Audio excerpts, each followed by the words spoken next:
Bagaimana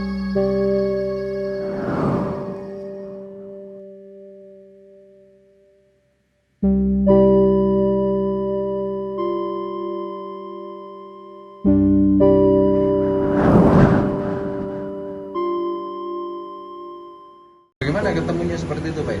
Artinya bisa punya keyakinan ternyata tidak dengan teori warna, Pak Edi punya keyakinan untuk membuat karya dan itu jadi. Ya, itu ya mungkin berangkat dari pengalaman batin seperti itu, Pak.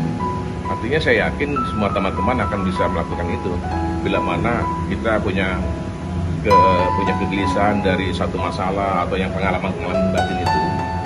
Nah, itu istilahnya akan dengan sendirinya menjadi terpadu dengan apa saat kita mau melukis saat itu. Nah, pada saat kita melukis seperti itu, pada saat kita menghadapi kanvas, itu nanti akhirnya kegelisahan itu isinya adalah pikiran dan emosi. Emosi, saya pikir itu merupakan kumpulan dari pengalaman-pengalaman batin. Pikiran itu analisa kita dalam mengamatin suatu permasalahan. Saya sebagai kawan ingin bukan mencoba, artinya memberikan spirit, masukan buat Mas Edi. Kebetulan ada Peruja ya, udah saya suruh masuk Peruja, kita bersinergi lagi. Nah sekarang ini saya lihat karya-karyanya Pak Edi Kamal sudah mulai kembali ke karya asal gitu loh. Artinya ada kekuatan gergetnya kelihatan, walaupun nanti saya kira ini akan berkembang terus setelah Mas Edi terus berkarya, karena kekuatan itu ada di spirit masing-masing seniman kan, dan itu sudah dibuktikan oleh Pak Edi Kamal di dalam karya-karyanya saya lihat. Ketika saya masih belajar, saya, Tommy, Sulan, dan Budi Karmanto semuanya masih pelukis-pelukis muda yang masih belajar di beberapa sanggar, Mas Edi ini udah masuk kriteria pelukis muda Taman Ismail Marzuki ya, pernah pameran dan lain sebagainya. Saya kira itu sudah prestasi yang luar biasa. Cuman dengan Budi Azad, dulu kita belajar dengan Budi Azad juga. Ada yang menarik. Tadi Pak Edi sempat mengungkap mengimprovisasi kegelisahan.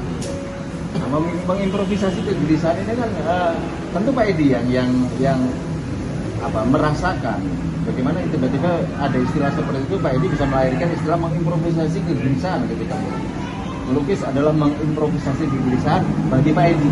Ya, bagaimana bercerita sedikit Pak Edi soal kenapa tiba-tiba ketemu seperti jargon atau kredo seperti Istilah itu. ya. Ya saya pikir mengimprovisasi kegelisahan itu ya modal saya dalam berkarya, karena ya tadi saya bilang kegelisahan itu adalah isi daripada kegelisahan itu sendiri adalah pengalaman batin kita dalam menjajakin ya pengalaman kita selama pengalaman hidup kita lah ya. Nah, pencarian kita, entah kita tuh memilih mau berteman dengan siapa, mau berada di tempat mana gitu. Hanya saja karena kontinuitas berkaryanya agak terpisah-pisah. Ini mungkin menjadi kendala juga buat Pak Edi untuk berkarya ke depan. Saya pikir fokus pada permasalahan, yaitu masalah sosial, politik, itu akan menjadi ruh yang sangat kuat mewarnai kehidupan seni rupa Pak Edi. Boleh karya ini Pak? Enggak, saya udah lihat semua karya Pak Edi. Buat saya karya Pak Edi itu sesuatu yang dalam ya Pak Edi ya. Warnanya, tarikannya begitu kuat gitu, kuat. Jadi saya udah nggak bisa berkata-kata lagi, buat saya luar biasa. Yang ya selesai semua dari tarikannya, dari warna-warnanya gitu loh. Yang paling buat saya suka yaitu ekspresinya itu, tarikannya itu yang melihatnya itu kayak dimainin ya emosinya gitu. Dan buat saya itu luar biasa. Ini kan lagi ngomong jiwa merdeka. Jiwa merdeka. Kayaknya nanti kontennya di diskusi aku deh, Mas. Jangan. Gimana, Mas? Bagian dari mereka. Iya, bagian dari jiwa itu bagaimana? Jiwa atau ngomong jiwa atau apa? Ya ini karya Mas Edi, bukan karya saya. Gimana saya bicara ini, Mas? Oke. Tapi termasuk yang merdeka nih ya. Iya, ini karya yang merdeka. Karena gini, kalau melukis itu buat saya harus punya kemerdekaan sendiri. Kemerdekaan dalam berkarya tanpa berpikir apa ini akan terjual atau tidak gitu loh. Masalah terjual itu ya bonus sendiri ya Pak Edi ya gitu. Terima kasih untuk waktunya. Saya melihat Pak Edi ini sebagai anak Jakarta yang sadar betul tentang nilai-nilai tentang Jakarta. Juga sadar betul tentang situasi dan kondisi politik pada waktu itu. Dengan adanya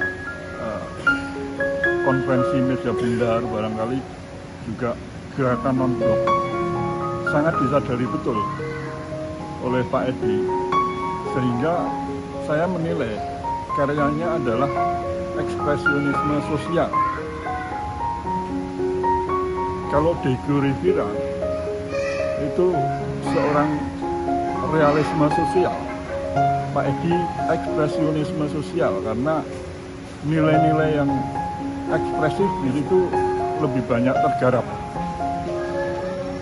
Baik hal-hal yang sifatnya lokal maupun internasional kan di dalam karya-karyanya. Seperti masalah konferensi non-blok, terus masalah Palestina yang waktu itu sudah mengemuka di antara negara-negara non-blok. Ini menjadi sesuatu hal yang menarik. Pak Edi hidup di daerah Senen yang notabene jelaganya Jakarta, bisa mengungkapkan hal-hal seperti itu untuk dijadikan media visual. Barangkali kalau berkaryanya itu tidak terjeda, ini akan menjadi sebuah akumulasi dari nilai-nilai yang lebih dahsyat lagi, saya pikir.